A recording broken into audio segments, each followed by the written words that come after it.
falling in parts of the West and the Great Lakes, and we're watching the potential for a significant snow event in the Northeast next week. And cold air pushing farther south this weekend. We'll tell you how long the chilly temperatures will last. And we're keeping a close eye on travel conditions as you head home from Thanksgiving. From the Weather Channel headquarters in Atlanta, you're watching Weather Center Live. So we are getting a little bit of snow this weekend, but we could be in for a major storm for parts of the Northeast next week. I'm Carl Parker. I think the ears just perked up. I'm Danielle Banks. We've seen some pretty impressive statistics coming out of the Midwest this week, including some really big temperature drops and some hefty snow totals. In St. Cloud, you saw nearly a 30-degree temperature drop in just the span of 24 hours, and that was on Thanksgiving. We've seen some of the totals coming anywhere from an inch to up to 7. And for a look at where the snow is falling right now, you just saw those spinning wheels on the cars. Here's Carl.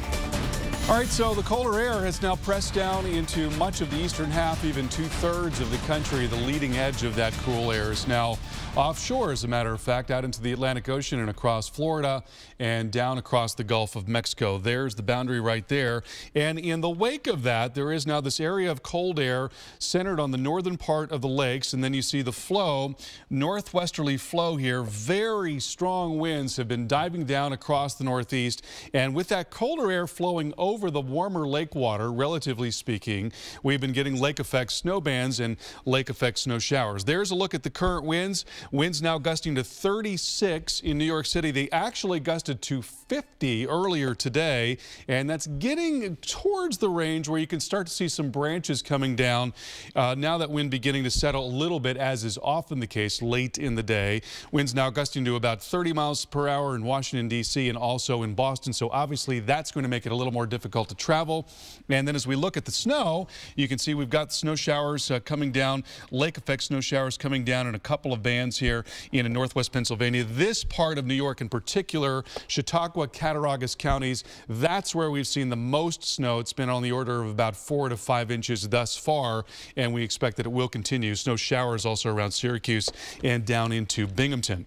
So here's a look at the future radar. This is a high resolution model. You see those bands continuing to dive down, and then early tomorrow we'll see another band setting up here, possibly coming right into Buffalo, and along with that we could get a few inches. So we're talking about 3 to 6 generally speaking across northwestern PA and western parts of New York going forward. 3 to 6 also in the Tug Hill Plateau. Quick check on the west. A lot of moisture flowing into Oregon and the interior west. We're getting some rain now around Eugene and over towards Bend. A little bit of snow in Montana, and we'll find more of that over the next couple of days. Could be a good 6 to 12 around Yellowstone and the Grand Tetons. Danielle?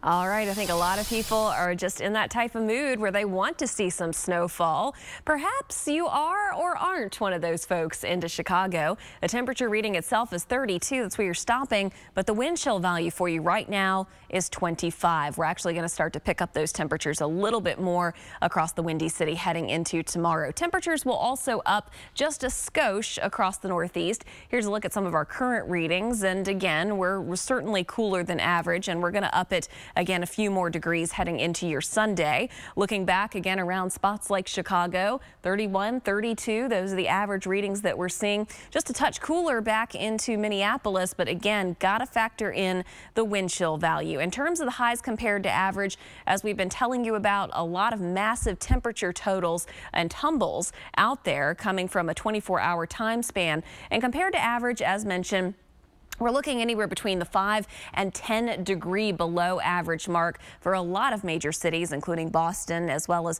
over towards New York and even into Buffalo as well. We're running on the cool side. Same thing goes on Monday. We're still off by a couple of degrees, but some spots like Erie, almost 10 degrees cooler than average. So as opposed to getting into the 40s, you're back in the 30s. So really chilly temperatures in so many spots. As mentioned, starting to pick up just a touch for cities like New York, but still cooler than average, where that high would usually, on average, statistically put us close to the 50-degree mark. And take a look again, that upping into Chicago for tomorrow, but it's a very short time span because we come plunging and seeing temperatures stopping in the low 30s for you on Monday. Boston, we also do a little bit of temperature toggling, if you will. Carl?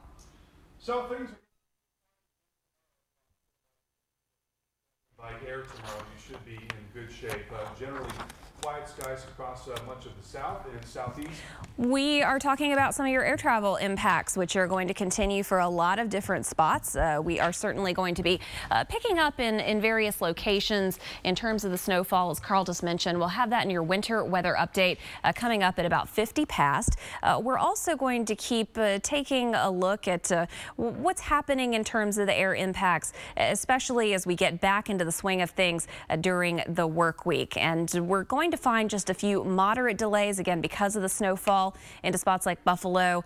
More volume related impacts just in general as many of you try to hit the skies for late tomorrow. And then, of course, it's into the work week for all of the business travelers coming up on Monday. Well, by now, the big doorbusters have been snatched up, but there's still time to get your holiday shopping done. We're going to take a look at the turnout for Black Friday and the forecast for those of you who just didn't get enough time in at the mall yesterday.